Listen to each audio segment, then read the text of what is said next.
ඉතින් අදදී මාකට් එකේ ගොඩම ගාණ අඩු වෙලා තියෙනවා මේ කම්පියුටර් පාර්ට්ස්. ඉතින් මොකද පිටරටින් බඩු ආනය කරන දුන්නා ගොඩම ගාණ අඩු වෙලා තියෙනවා.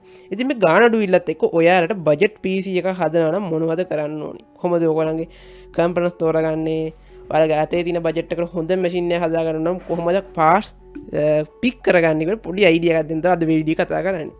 ඒකින්ද අපි කෑල්ලෙන් කෑල්ලම කතා කරන්නේ. ඒ කියන්නේ අප්ග්‍රේඩබල් PC එක පසු කාලීනව ඔයාලට අප්ග්‍රේඩ් කරලා පාවිච්චි කරන PC එක හදන්න මොනවද අපි සැලකිලිමත් වෙන කරුණු කියලා.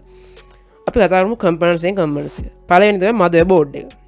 ඉතින් මම මේකෙදි එක්සැම්පල් එකක් විදිහට කතා කරන්නේ 8 gen වගේ මැෂින් එකක් හදන්න නම් අප්ග්‍රේඩබල් විදිහට 10 gen එකක් වගේ මොනවද දාගන්න ඕනේ කෑලි කියලා. සාමාන්‍යයෙන් අපි කතා කරමු මදර් බෝඩ් එකේ. මදර් බෝඩ් එකේ අප්ග්‍රේඩබල් PC එකක් හදනවා නම් කවදාවත් H410, H510, H310 වගේ පොඩි බේසික් බෝඩ් එකක් දාන්න එපා. අප්ග්‍රේඩබල්. ඒ කියන්නේ තව අවුරුදු 5-10ක් වැඩ කරන අයිඩියෙන් ඉන්නවනම් මේ වගේ පොඩි බෝඩ් එකක් දාන්න එපා. පුළුවන් තරම් B series chipset එකක් තියෙන බෝඩ් එකකට යන්න. B series chipset එකේ RAM port 4ක් තියෙන. RAM port දෙක නෙමෙයි RAM port 4ක් තියෙන බෝඩ් එකට යන ගොඩක් වෙලාට අපි කතා කරත් සාමාන්‍ය මාකට් එකේ ගන්න පුළුවන් අඩුම හොඳම බජට් එකට ගන්න පුළුවන් 8 gen මදර් බෝඩ් එක තමයි සාමාන්‍ය 8 gen 9 gen බෝඩ් එහෙමනම් Asrock එකේ B365 බෝඩ් එක මේ වෙද්දි මාකට් එකේ 10 gen ගත්තත් ඉතින් ඔය Asrock එකේ B460 බෝඩ් එකක් කියන B460 බෝඩ් එකක් කියන පට්ට සුපිරි බෝඩ් එකක් ගෙවන ගානට වටිනවා. heat sink එකක් එනවා RAM ඒ කියන්නේ heat sink එකක් එනවා SSD වල ඒ දේවල් එක්ක හොඳ බෝඩ් එකක් කියනවා මේ Asrock එකේ මම මේ දකින බෝඩ් එක. සහ ASUS එකේ බෝඩ් තියෙන ගොඩක් හොඳ ඒවා සහ gigabyte. ඔය සෙට් එකේම සාමාන්‍ය බජට් එකට තමයි රුපියල් 20000කට වගේ වෙන් කරලා ඔයාලට ගන්න පුළුවන් බෝඩ් එක තමයි B365 B465 කියන මේ බෝඩ් සෙට් එක. සාමාන්‍ය 10 gen 8 gen වගේ PC හදන බජට් එකට හදනවා නම් ඉතින් මේ මදර් බෝඩ් එක අපි මේ වගේ හොඳ එකක් ගන්න හේතුව තමයි අපි මදර් බෝඩ් එක මාසෙන් මාසෙ අවුරුද්දෙන් අවුරුද්ද වෙනස් කරන්නේ. සාමාන්‍ය මදර් බෝඩ් එකක් දාන එක්කින බලාපොරොත්තු වෙනවා මේ බෝඩ් එක සාමාන්‍ය අවුරුදු 3ක් 4ක් අවම මේ අවුරුදු 5ක්වත් පාවිච්චි කරන්න. සාමාන්‍ය මම නම් එහෙම තමයි මම නම් පාවිච්චි කරන්න බලාපොරොත්තු වෙන්නේ. ප්‍රොසෙසර් එක අපේ ඊළඟ කම්පොනන්ට්ස් එක. ප්‍රොසෙසර් එක ගැන කතා කරොත් එහෙම අපිට ප්‍රොසෙසර් එක කාලෙන් කාට අප්ග්‍රේඩ් කරන්න පුළුවන් වෙන්න තමයි ප්‍රොසෙසර් එක දාගන්න ඕනේ. හිතන්න ඔයා අද PC එකක් හදනවා නම් ඔයාගේ බජට් එකත් එක්ක ඔයා පුළුවන් තරම් බලන්න ඔයාගේ වැඩ කටයුතු වලට ගැලපෙන ප්‍රොසෙසර් එකක් දාගන්න. උදාහරණයක් විදිහට ඔයා ගේමින් වීඩියෝ එඩිටින් වගේ දෙයක් කරනවා නම් ඔයාට ප්‍රොසෙසර් එක කියන එක අනිවාර්ය අත්‍යවශ්‍ය දෙයක්. ප්‍රොසෙසර් එක කෝස් ගන්න. ඉතින් කෝස් ගන්න වැඩි ප්‍රොසෙසර් එකක් එක්ක පොඩි මදර් බෝඩ්ස් දාන්න යන්න එපා.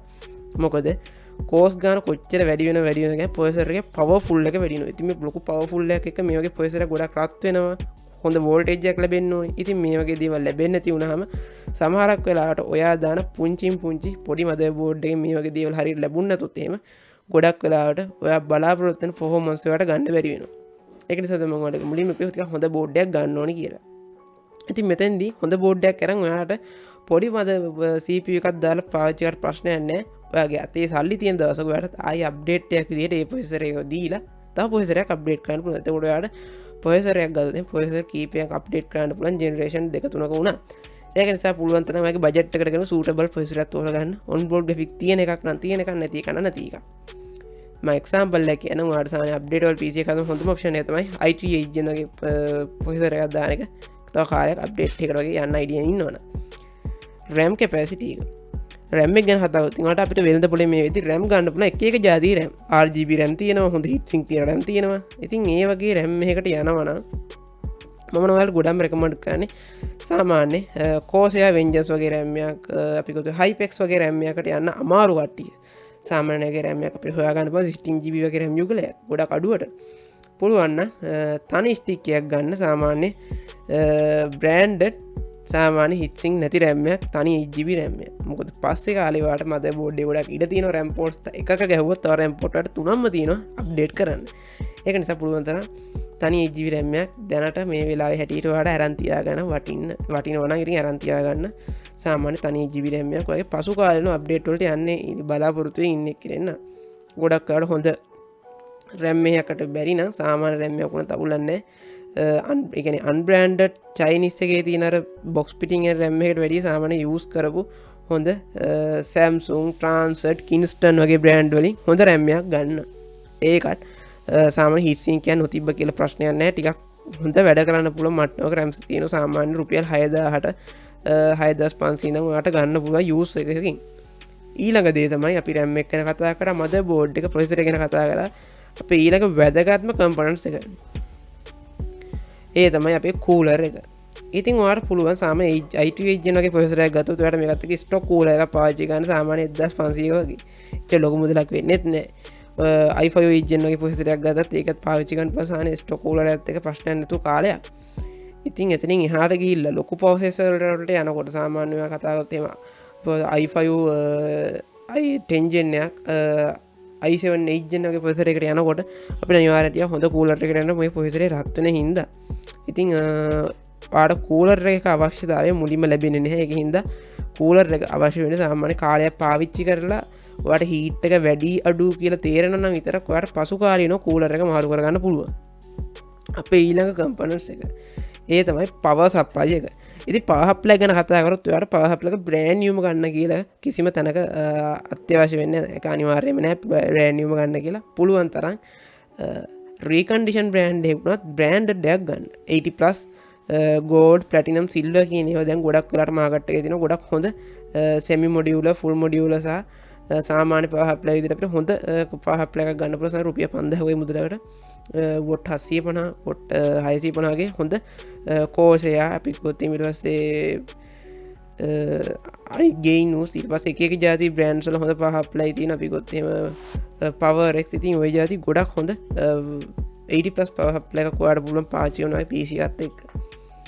ඉතින් සමහර ASUS ස්ටෝර් එකේ පවර් සප්ලයි උත් දැන් එහෙලා තිනවා යූස් එක. ඉතින් ඔයාලට පුළුවන් ඒ වගේ එකක් වුණා මාකට් එකේ හොයලා ඔයාගේ PC එකට පාවිච්චි කරන්න. ඉතින් අනිත් දේ ඊළඟට කේසින් එක.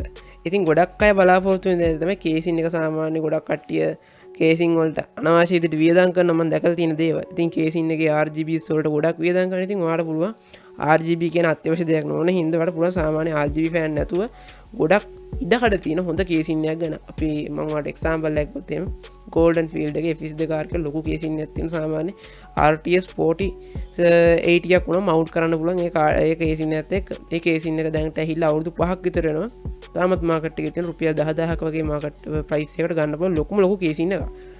ඉතින් ෆෑන්ස් එහෙම නැතුව ගන්නවා නම් ඉතින් ෆෑන්ස් ඉතින් අනිවාර්යයෙන්ම RGB ෆෑන්ස්. ඔයාලට ඒ වුණත් පුළුවන් බ්ලැක් ෆෑන්ස් පාවිච්චි කරන normal ෆෑන්ස්. ඉතින් ඒක පාවිච්චි කරලා ඔයාලට හොඳ කූලින් එකක් ගන්නත් පුළුවන්. ඉතින් ඒ වගේ ෆෑන්ස් ගන්නවා නම් ගොඩක් වෙලාට ඔයාලට හොඳ ඔප්ෂන් එක තමයි NCST වගේ බ්‍රෑන්ඩඩ් වලින් ගන්න පුළුවන් මේ කළු ෆෑන්ස් ගොඩක් අඩුවට. ඉතින් කේසින් ගැන කතා කරොත් එහෙනම් මෙතනදී අනිවාර්යයෙන්ම බ්‍රෑන්ඩඩ්ම කේසින් ගන්න කියලා නියමයි. ඒකට පුළුවන් චයිනීස් කේසින් එක පාවිච්චි කරන්න.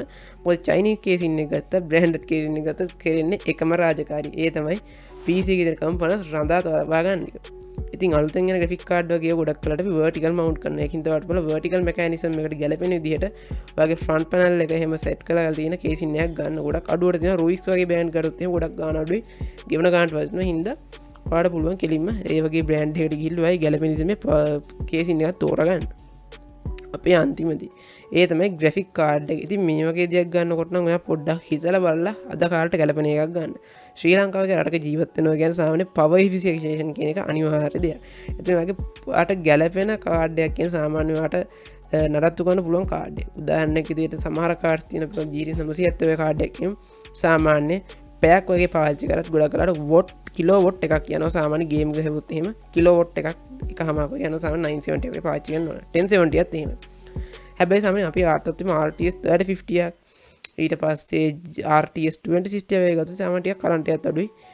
කාලයක් පාවිච්චි ගන්න පුළුවන්. ඉතින් මේ වගේ පුංචි කාඩ් එකක් පාවිච්චි කරොත් ඔයාලට පුළුවන් ඔයාගේ වැඩ කටයුතු කරන ගමන් ගොඩක් අඩුවෙන් power efficiency කියන එක තියාගෙන ඔයාගේ වැඩ කටයුතු වලට පාවිච්චි කරන්න. ඉතින් ලංකාවේ රටත් වෙනකොට power efficiency කියන අනිවාර්ය දෙයක් නේ. මොකද අධික විදුලි බිලක් එනවා. ඉතින් මේ වගේ දේවල් හින්දා ඔයාලට පුළුවන් සාමාන්‍ය ටිකක් අඩු විදුලි පරිභෝජන තියෙන හොඳ කාඩ් එකක් පාවිච්චි කරන්න. දැන් මේ විදි මාකට් එකේ දෙන ගොඩ හැම කාඩ් එකම වගේම බලනකොට ඉතින් අමුතුවෙන් බලන්න දෙන්නේ බ්ලැක් පේට් එකක් එනවා. හොඳ ඩුවල් ෆෑන් සිස්ටම් එකක් එනවා. ඉතින් මේ වගේ කාඩ් එකක් ඔයා බලලා චෙක් කරලා හොඳ කාඩ් එකක් තෝරගන්න පුළුවන්. ඉතින් අනිත් දේ තමයි අපි ඔය ඔක්කොම කරාට පස්සේ අපි මොනිටර් එක ගන්නකොට ඉතින් අනිවාර්යයෙන්ම පුළුවන් තරම් ඔයාලා IPS පැනල් එකක් තියෙන මොනිටර් එකක් ගන්න බලන්න මේ කාලේ හැටියට. මොකද ගොඩක් ගාන අඩුයි. හැබැයි ගෙවන ගානට සාමාන්‍ය වටන මොකද කලර්ස් හොඳයි. ඔයා ඩිසයිනින් වගේ කරනවා නම් සාමාන්‍ය පාට මේ වගේ මොනිටර් එකක් ඔයාගේ වැඩවලට ගැලපෙනවා. ඒ වගේම තමයි රීෆ්‍රෙෂ් රේට් එක 75 රීෆ්‍රෙෂ් රේට් එක තියෙන මොනිටර්ස් දැන් ගොඩක් ගානකට ගන්න පුළුවන්. ඒක නිසා ෆ්‍රේම්ලස් 75 රීෆ්‍රෙෂ් රේට් එකක් තියෙන මොනිටර්ස් වලට යන්න අමතක කරන්න එපා. මොකද ඔය ගෙවන ගානට ගොඩක් වටින එකක් වෙයි. කීබෝඩ් සහ මවුස්. කීබෝඩ් සහ මවුස් නම් ගොඩක් ක්ලාට කොම්බෝ ගන්න කියන එක නම් මම එච්චර ඔයාලට කියන්නේ. මොකද සමහරක් කොම්බෝ මොඩල් තියෙන ගොඩක් හොඳයි. ඔයාලට පුළුවන් සාමාන්‍ය බ්‍රෑන්ඩඩ් කීබෝඩ් එකකුයි මවුස් එකකුයි කියන්නේ සාමාන්‍ය දරා ගන්න පුළුවන් මට්ටමට තියෙන බ්‍රෑන්ඩ්ස් තියෙනවනේ. ඔය ෆැන්ටේජ් ඊට පස්සේ අපි කතා කරොත් එහෙම ලොජිටෙක්ස් එකෙත් සාමාන්‍ය යූස් එකේ නෝ හොඳයි. ඊට පස්සේ අපි කතා කරොත් එහෙම තව මීෂන් වගේ බ්‍රෑන්ඩ්ස් එහෙම ගත්තොත් එහෙම ඒ වගේ කීබෝඩ්ස් මවුස් සාමාන්‍ය කීබෝඩ් එක වෙනමයි මවුස් එක වෙනමයි වගේ ගන්න පුළුවන් ගොඩක් හොඳයි. මොකද සාමාන්‍ය එතකොට ඒ වගේ තනි පාර්ට්ස් එක වගේ ගත්තොත් එහෙම මේක ගොඩක් කරාට හොඳ බිල්ඩ් ක්වොලිටි එකක් තියෙනවා. ඉතින් ඔය බ්ලඩි එකත් එහෙමයි. බ්ලඩි කියන මවුස් එකේ කීබෝඩ් ඒවත් ගොඩක් හොඳයි. සාමාන්‍ය කාලයක් පාවිච්චි කරන්න පුළුවන්.